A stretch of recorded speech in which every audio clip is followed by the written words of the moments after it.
Falando sobre pessoas, falando sobre saúde, quero falar um tema importante, um tema bem falado ou mal falado. Vamos conversar sobre isso, sobre a hanseníase, é isso mesmo, que é uma doença infecciosa que afeta aí a pele e os nervos periféricos, causada aí por uma bactéria. Ela ficou muito conhecida como a famosa lepra.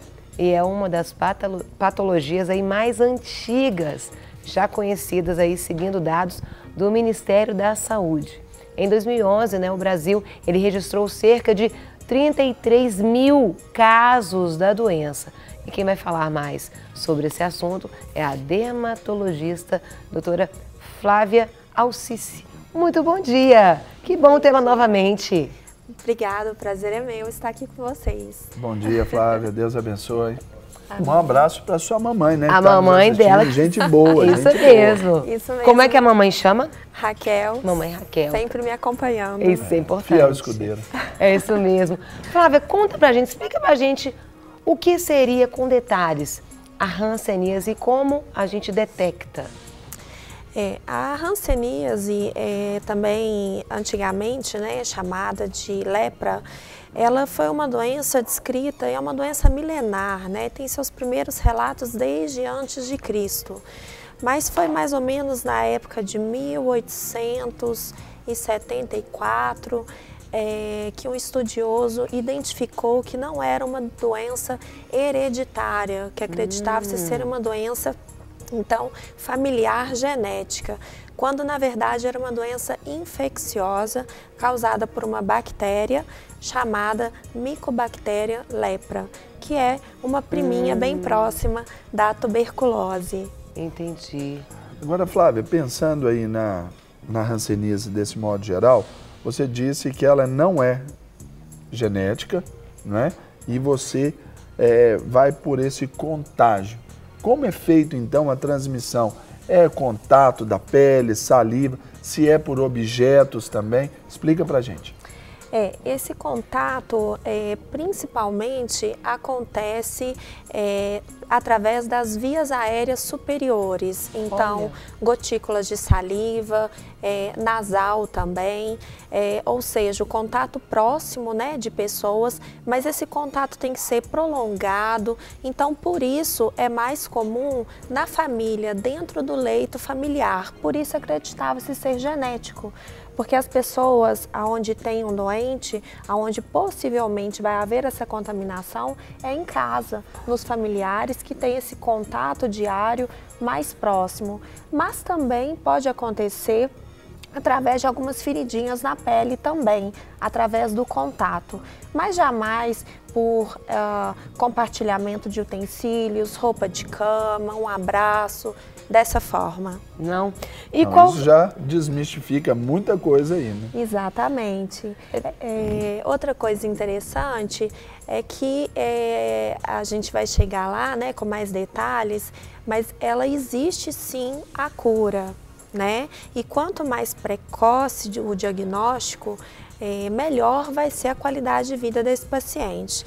Então, a partir do momento que essa pessoa toma a primeira dose do medicamento, essa doença já não é mais contagiosa. Então, por isso, não existe a necessidade de isolar o paciente para o tratamento, como era feito antigamente. Deixavam-se esses pacientes naquelas casas, para apodrecerem, morrerem lá, isolados da sociedade. E por isso foi tão estigmatizada, Não conhecia-se o causador, a cura, e hoje nós temos antibióticos muito eficazes, através de uma associação de antibióticos chamado poliquimioterapia, que é realizada gratuitamente a distribuição desses medicamentos pelo Ministério Público de Saúde. Isso uma pessoa ela pode adquirir a hanseníase de uma hora para outra? Existe uma etapa que é mais provável? Criança, adulto, idoso? Como que você acaba adquirindo? Seria como se fosse uma bactéria, um vírus, uma bactéria normalmente mesmo? Isso, através desse contato, né, mais próximo da pessoa, ela vai, a gente diz que é uma doença que tem uma alta ela tem uma baixa patogenicidade, ou seja, poucas pessoas adoecem, certo, tá? Mas tem uma alta prevalência. Então, muitas pessoas vão ter o contato com essa doença, mas somente poucas vão vir a adoecer, porque a maioria das pessoas tem uma resistência muito boa da imunidade para não vir a desenvolver essa doença. Entendi. Então, dessa forma, mais ou menos 90% das pessoas que têm o contato com a doença não vão desenvolver a doença. Desses 10% que restaram, elas vão ter uma forma branda inicial, aonde parte delas vão apresentar uma cura espontânea e a outra parte vão desenvolver aí a doença propriamente dita. Entendi. Agora, Flávia, pensando aí então nessa questão, você disse aí e ressaltou a importância de se descobrir precocemente aí a doença. Quais são, então, ou quais seriam esses sinais para que a gente já ficasse atento, Isso. já procurasse? Como detectar, o que, né? E quem devemos procurar? Sim, na verdade, por se tratar aí de uma doença pública muito importante e de alta prevalência no Brasil, é sempre importante a gente lembrar dela como diagnóstico diferencial de diversas outras doenças. Certo. Então, ela deveria estar, ser lembrada não só pelos médicos, dermatologistas, mas por toda a classe médica e também por todos os profissionais da saúde deveriam ser aptos de pelo menos levantar essa hipótese diagnóstica. Geralmente ela começa se manifestando, como a própria, na descrição foi dita, ela é uma doença que acomete basicamente os nervos periféricos e a pele. Tá? Então é uma doença que gosta das partes frias do corpo. Então vai começar como um formigamento das mãos, dos pés, dali uma perda da sensibilidade. Esse formigamento ele vem de forma assim natural, a mão está aqui. Porque às vezes a gente aperta, fica ali, vem esse formigamento natural. Vem, por exemplo, de estar parado aqui e começa, tem esse sentimento aí desse formigamento? Ela é uma doença de longa incubação, então são necessários vários anos para que aos poucos vá se manifestando esses sintomas gradativamente. E ele começa os primeiros sinais, na verdade, são esses sinais nervosos, de formigamento, dessa dormência que a pessoa sente e depois da perda de sensibilidade. E então, posteriormente, vai apresentar essas lesões na pele da pessoa, que aí fica mais fácil a detecção, só que um pouquinho mais tardio. Então, hoje a gente vê que às vezes as pessoas procuram um médico, né?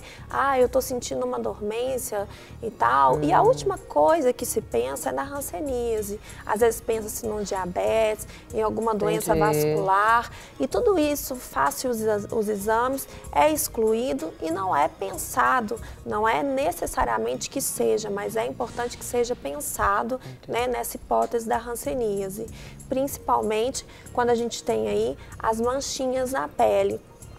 E aí essas quantidades de manchinhas na pele, as características dela é que a gente vai estar definindo para uma forma mais grave, que é uma forma que tem mais bacilos presentes na pessoa, então a pessoa tem menos resistência, menos imunidade, então desenvolve uma forma mais grave da doença, e tem uma outra forma mais branda da doença, que se manifesta mais insidiosa, se manifesta com menos sintomas, menos lesões na pele, e dessa forma os tratamentos também são diferentes.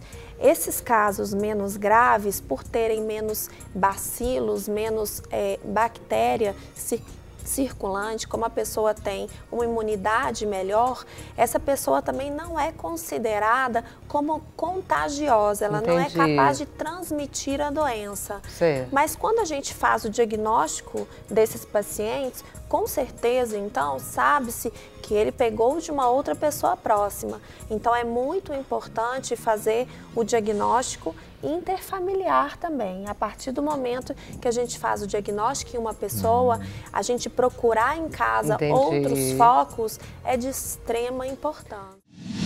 Para receber todas as novidades do canal, inscreva-se. E se curtir o vídeo, clique em gostei. Aproveite para acompanhar a Rede Super nas redes sociais.